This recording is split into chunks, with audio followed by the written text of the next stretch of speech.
On May 29, 2025, a blunt shareholder letter revealed that Trump's new auto tariffs will cost GM up to $5 billion this year.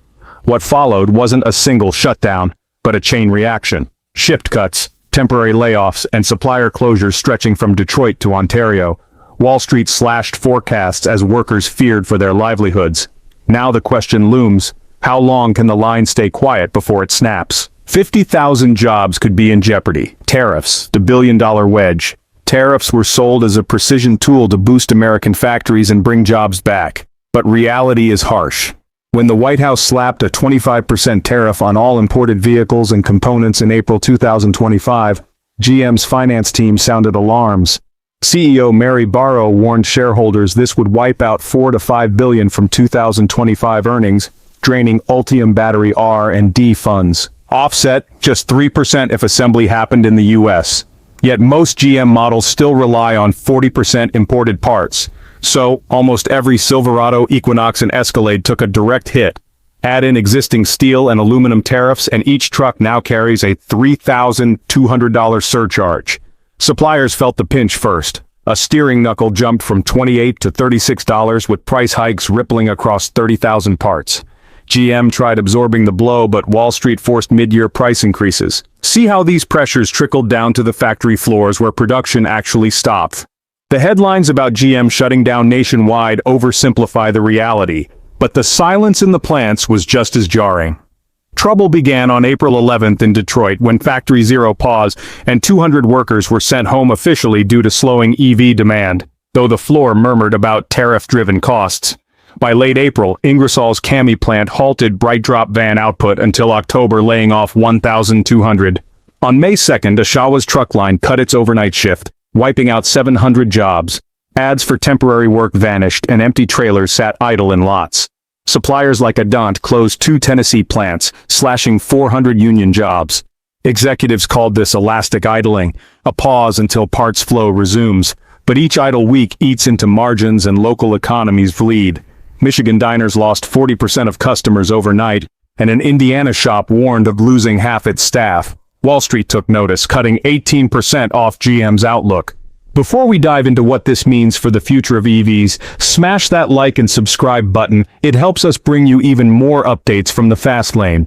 Now, let's steer into how the EV promise collided with these tariff headwinds. America's EV bet meets a cold consumer. For 2 years, GM was the electric revolution's tip of the spear. But then 3 dominoes fell. The $7,500 federal EV tax credit was repealed. Congress froze funding for national chargers and battery minerals. We're hit with tariffs, ironically inflating Ultium costs. Factory Zero, once bustling, is now packed with unsold Silverado EVs gathering dust under plastic. Internal data shows EV interest sliding from 14% to 7% after incentives disappeared. Even 0% financing couldn't overcome rising insurance and electricity rates. CFO Paul Jacobson admits GM needs to sell 100,000 Ultium trucks yearly just to break even. But 2025 forecasts say only 65,000 will sell. Storage heat. Consumers see rising prices and failing chargers. Some return to gasoline trucks. Others sit out completely. As GM throttles production and hopes for cheaper batteries, the big question looms. Was this EV dream overestimated or simply tariff-choked? But the story doesn't end with EVs alone. Hit real paychecks. UAW President Shawn Fain calls Trump's tariffs, finally putting American jobs first. While Unifer's Lana Payne slams GM for trading Canadian jobs for political points. In Tennessee, some workers who once backed tariffs now mutter, "Cut the damn tariffs." Mortgage bills blur the old battle lines. Unions feel the squeeze. Support tariffs and you hurt colleagues abroad. Oppose them and risk being labeled unpatriotic. The friction plays into corporate cost-cutting. Face elastic idling. Subpay covers 75% of wages, but over time vanishes, and every idle day feels like deja vu of Lordstown's 2019 closure. Toolboxes stay packed by the door. Political theater adds insult. Trump shrugs off GM's plight, saying they made their choices. No real help, just a hint to adapt or sink. Now unions are forced to rethink strategies beyond slogans, beyond Detroit. Volvo, Hyundai, GM Korea. These names, familiar to many, are now facing challenges that ripple across the globe.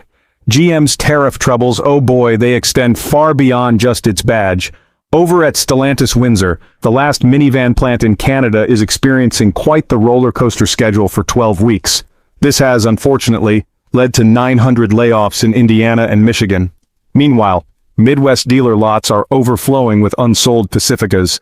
Yet, prices continue to climb, all thanks to tariff-inflated Chinese parts. Volvo Group North America is bracing for temporary layoffs of 1,000 workers in Pennsylvania and Virginia, as fleet buyers hesitate at rigs now costing $180,000, up from $165,000. Overseas, GM Korea, which sends a whopping 88% of its output to the U.S., fears it might collapse under 25% tariffs, echoing GM's 2017 Australian exit. Hyundai and Kia are rushing to expand their output in Alabama and Georgia, but, well, new jobs won't arrive until 2027. Even supply chains are feeling the strain. Imagine this. A Mexican piston can cross the border 3 times, with each crossing now posing a fee risk. One Ontario supplier lost a staggering $1.2 million in just a week due to a customs error. Globally, there's growing talk of a new retrenchment era. Can the line restart, and when? Inside GM's Renan HQ, planners sketch 3 futures. The best. By late June, Brazilian wiring looms and Mexican engines roll back in. Silverado output recovers in Fort Wayne and Oshawa, and Detroit's EV lines hold steady, matching a cautious forecast of 65,000 Ultium trucks. Margins stay razor-thin but positive. The middle path is murkier. Relief and whispers of credit downgrades get louder. The worst case, China cuts rare earth supply. Parts vanish and Ultium production halts completely. IC trucks buckle too. Plants in the US and Canada go dark indefinitely. GM's debt outlook sours and morale plummets. 3 levers decide it all. To bringing jobs home. Instead, they've left GM's plants idled and thousands of lives hanging in uncertainty. If demand and policy shift, the lines can roar back. But if tariffs and credit tightness persist, the silence could last for years.